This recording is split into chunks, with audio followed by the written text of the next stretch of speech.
Okay, if they're fanning their wings right now, they're sending out the pheromone around to all the bees that have been scattered around a little bit, Okay. Flown away. That means they're accepting the hive. So that's a good sign. Yes, this is what you want. I didn't know that. I thought it was just...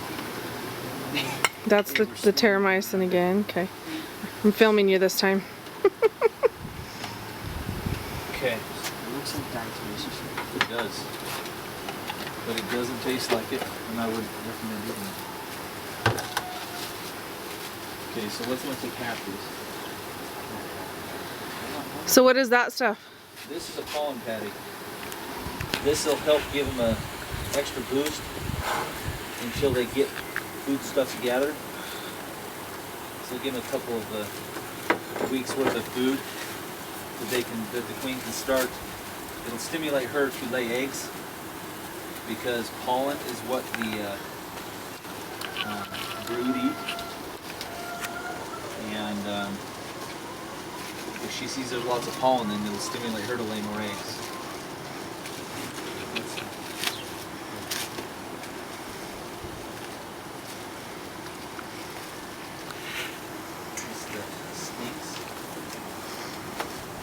Making it is the worst. Where's the tissue?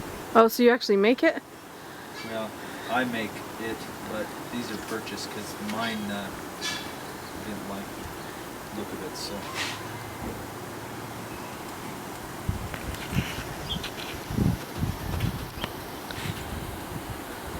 Breaking through the wax paper so they can get to it.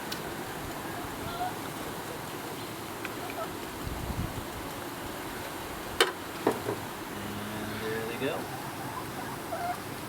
Top. There's an opening here for them to get ventilation and to come and go. Again, this is a makeshift deal. What we're going to do to weigh it down, we're going to borrow some of these guys. Just so it doesn't blow off, basically. Yeah. Dad, you can use this. What I'm going to do is try to knock these bees out the front of the... And then they should figure out where everybody else is, right? They'll figure out where things are once they start smelling the queen's smell coming out of the hive.